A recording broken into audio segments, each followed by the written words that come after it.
Welcome to this deep dive. Great to be here. Today we're diving into an article from FinCrime Intelligence, and it tackles a really critical intersection. The General Data Protection Regulation, GDPR. Yeah, it's a big one. Definitely. So our mission today is to unpack what GDPR actually is, its core roles, and, specifically how institutions manage its requirements while also doing the crucial work of fighting financial crime. That balancing act. Exactly. This isn't just about ticking regulatory boxes. It's really about understanding that careful balance when handling your data and why it matters so much. Okay, let's unpack this. So, at its heart, GDPR is the European Union's big law on data protection and privacy. Right. It's basically designed to give individuals, people like you and me, more control over our personal data. Yeah. And importantly, its scope is broad. It doesn't just apply to organizations in the EU. Oh. No, it also covers any organization outside the EU if they process the personal data of EU residents. So like a bank in New York, if they have a customer living in, say, France, GDPR applies to them. Precisely, yeah. And for financial institutions, getting this right is, well, it's completely non-negotiable. It's fundamental for protecting customer trust and, frankly, avoiding some pretty massive fines. It really is serious business. Now, the article mentions the core principles of GDPR, calls them the pillars it's built on. What are these sort of foundational rules? Okay, so there are 7 key principles that really dictate how personal data should be handled. First up is lawfulness, fairness, and transparency. Okay. This means any data collection, any processing, it has to have a solid legal basis. And crucially, it needs to be totally clear and open to the individual how their data is actually being used. So you've got to be upfront. No hiding what you're doing with people's information. Exactly. Total transparency.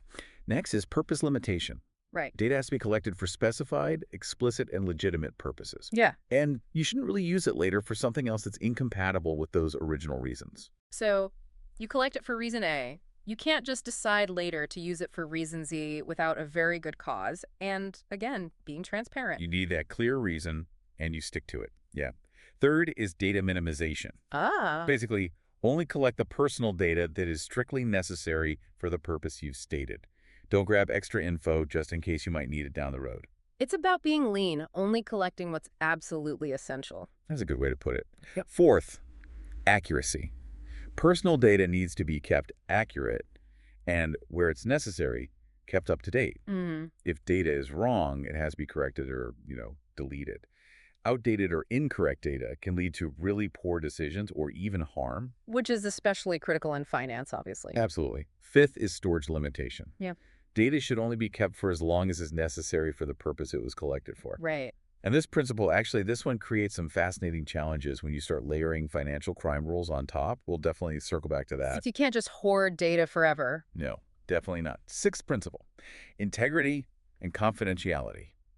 This is all about security. Okay. Data must be processed in a way that ensures its security protection against unauthorized access, loss, damage, that sort of thing. Right. This is the cybersecurity piece, keeping the data safe and sound. Exactly. And finally, number 7, accountability. Organizations have to be able to demonstrate that they comply with all these other principles. Show your work, basically. Pretty much. They need policies, procedures, records, the whole setup to prove they're adhering to GDPR. So proof is key. Okay. These pillars really are the bedrock then. They influence everything from how data is collected to security to how long you're allowed to keep information. They really demand a fundamental shift in how organizations think about and manage personal data, right through its entire life cycle. Now, the article also highlights something else as particularly impactful. Individual data subject rights. These are the rights you have over your own personal data. Yes, and these rights are designed to empower individuals, give them real control. So you have the right to access. Okay.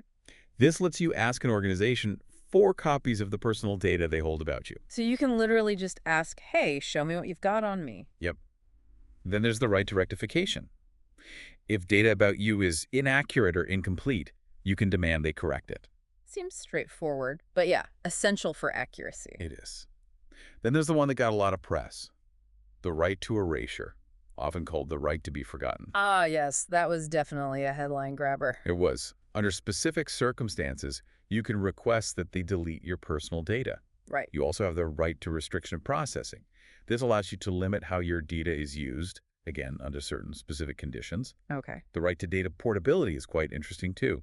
It lets you receive your personal data in a structured, common format and potentially, transmit it to another company, another data controller. Like maybe moving your transaction history easily if you switch banks? It's exactly that kind of scenario. There's also the right to object to certain kinds of processing, particularly if your data is being used for direct marketing. Mhm. And finally, there are rights related to automated decision-making. So if decisions are made about you only by automated systems, like profiling, you have rights to ensure safeguards are in place. Things like the possibility of having a human review the decision. So you're not just processed by an algorithm with no way to question it or understand it. Exactly. And organizations, they need to have clear processes ready to handle all these requests. Typically, they have to respond within about 30 days. Okay, so we have these really robust privacy rights and rules on one side, but as we said, financial institutions also have this huge legally required responsibility to detect and prevent financial crime, things like money laundering, terrorist financing, fraud. Hmm. And this seems like where the real tension comes in. How do they possibly use the necessary personal data to fight crime while still respecting these strong privacy protections? Yeah, this is the absolute core challenge the article digs into. And the reality is, financial institutions simply cannot effectively combat financial crime without processing personal information. Right. I mean, think about the key activities. Anti-money laundering, AM investigations. They involve analyzing transaction data, verifying identities to spot illicit money flows. Sure. Know your customer, KYC procedures, due diligence. These require collecting significant personal data just to verify who customers are and assess their potential risk. They have to know who they're doing business with fundamentally to stop the system being abused. Precisely. Transaction monitoring and fraud detection systems. They rely on analyzing patterns in absolutely vast amounts of personal transaction data. Sanction screening, identifying politically exposed persons or PPs and, high-profile individuals who might be more vulnerable to bribery or corruption. Yeah. That means checking names and personal details against official watch lists. Got it. And, of course, regulatory reporting. Things like submitting suspicious activity reports, SARs, or STRs, to the authorities. That involves sharing sensitive personal and transactional data. All of which involves handling exactly the kind of sensitive personal data that GDPR is designed to protect. It does. But, and this is important, the source points out that GDPR was actually built with this in mind. It specifically recognizes that processing personal data for compliance with legal obligations like AML rules and broader financial crime prevention is generally considered lawful processing under GDPR Article 6. Oh, okay. And furthermore, processing sensitive data for these kinds of purposes can often be permitted under Article 9 if it's deemed necessary for reasons of substantial public interest. So the law itself allows for this necessary processing, provided there's a clear legal basis like fighting crime. Correct. But, and this is the absolutely crucial caveat, this processing isn't a free pass. It must still stick to those core GDPR principles we talked about earlier. It has to be necessary and proportionate for the specific FinCrime purpose. And, of course, the data must be kept secure. Fighting crime doesn't suddenly mean you can ignore data protection. So they can use your data for these critical reasons, but they still have to be transparent about it. Only use what's necessary, keep it secure, follow all those pillars. Exactly. It's about using data responsibly for a vital public interest purpose, not just using it however they want. Okay, this balancing act, it sounds incredibly complex in practice.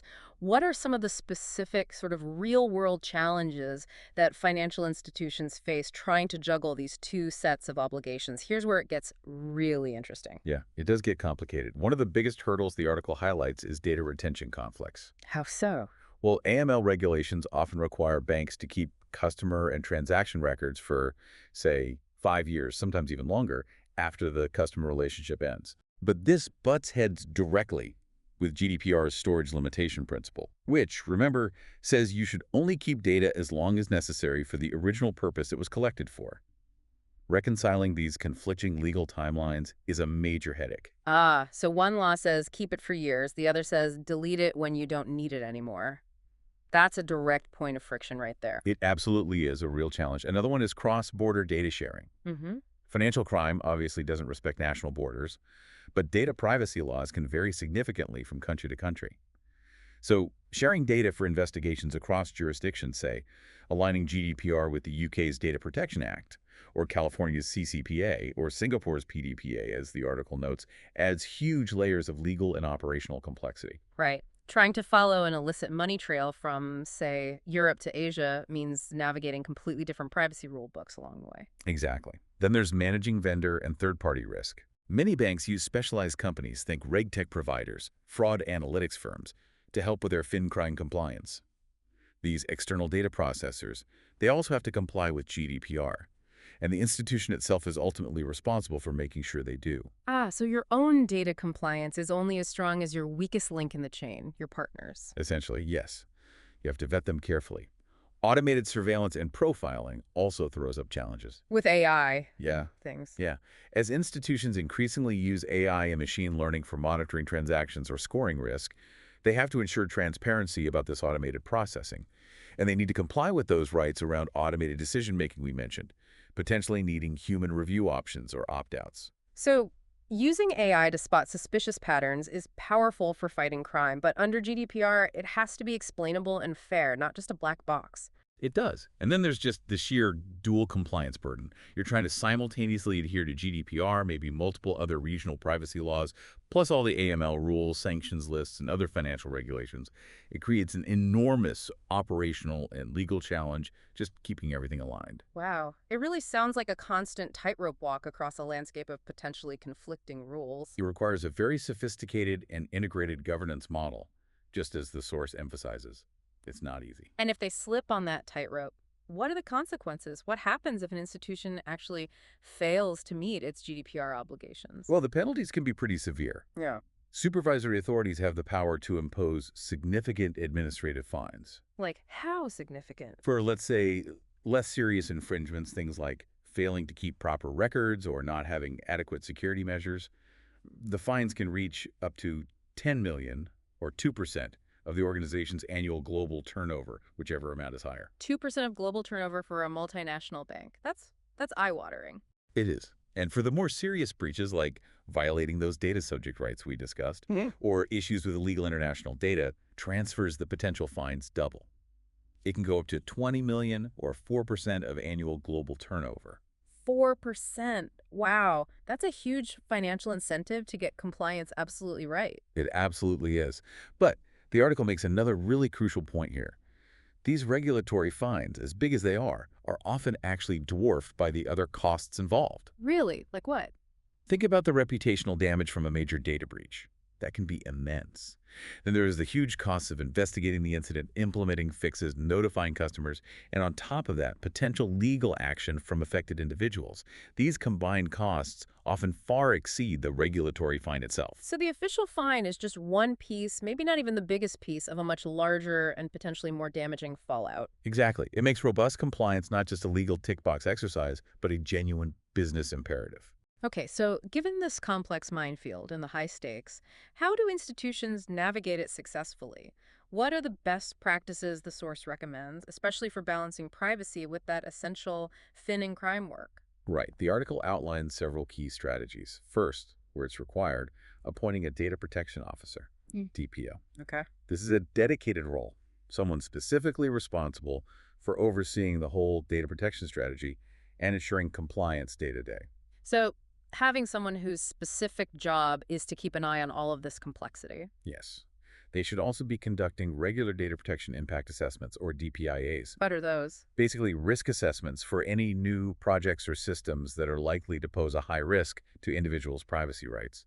This is really crucial when you're deploying new technology, like advanced analytics for transaction monitoring, for example. So thinking through the privacy implications before you launch something new, not just trying to fix problems later. Precisely.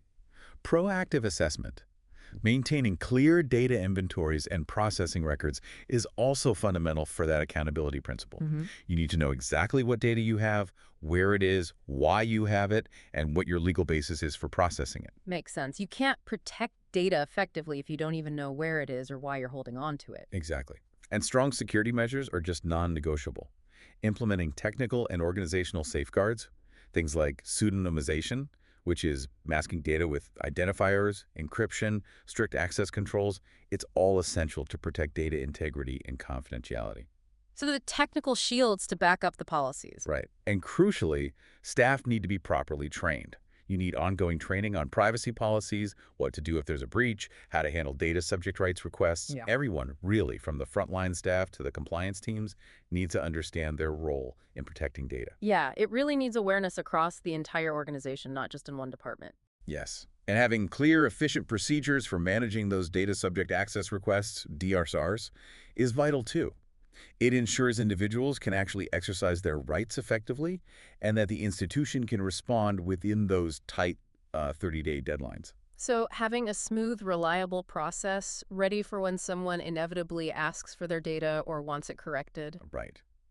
Ultimately, the source really stresses that GDPR compliance shouldn't be seen as some separate, siloed task off to the side. Okay. It needs to be deeply integrated into the existing compliance frameworks, risk management processes, operational workflows.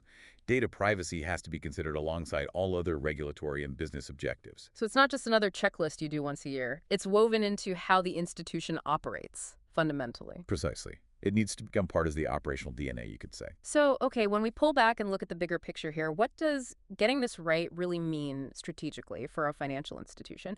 Why is dealing with GDPR more than just a burden or a compliance checklist they have to get through? Well, strategic compliance with GDPR, doing it well, it signals something deeper. It shows that an organization actually values trust, ethical data handling, and accountability. Mm-hmm. And in today's world, where data privacy is such a huge public concern, this really builds and maintains confidence with customers, with regulators, with the public at large. It sort of demonstrates a commitment to being a responsible steward of people's data. Exactly. And when you link it specifically to financial crime prevention, it means you're using powerful data effectively and lawfully to protect the financial system from abuse, while at the same time respecting individual privacy.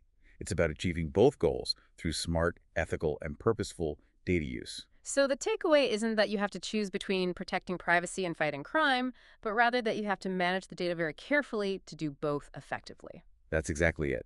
And the article concludes, really, by suggesting that the forward-looking institutions, the smart ones, actually view GDPR compliance as a potential strategic advantage. Because it promotes transparency, it forces better data management practices, which strengthens operational integrity, and ultimately, it enhances stakeholder confidence across the board. Interesting. So getting compliance right isn't just about avoiding penalties. It can actually become a positive differentiator. It absolutely can. It Yeah. reflects a certain level of maturity and responsibility in a really critical area.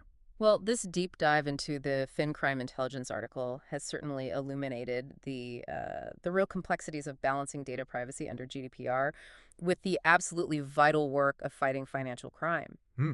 We've explored GDPR's foundational principles, your rights as a data subject, the specific legal gateways that allow institutions to use your data for crime prevention, but also the significant challenges they face doing that in practice retention, borders, vendors, AI, Yeah, the whole gamut. and the steep consequences of getting it wrong, alongside the best practices for managing it all. It's definitely a constantly moving target, too, always influenced by new technology and evolving criminal threats. Right. Which kind of leaves us with this final thought to consider. Given that both financial crime and the data analytics used to fight it are becoming ever more sophisticated, how will that delicate balance between protecting individual privacy and the necessary use of data for surveillance and detection, how will that continue to evolve in the coming years? Mhm. And what role will technology itself play? Will it create new privacy challenges or perhaps offer new solutions to help manage this ongoing tension? Something to mull over until our next deep dive.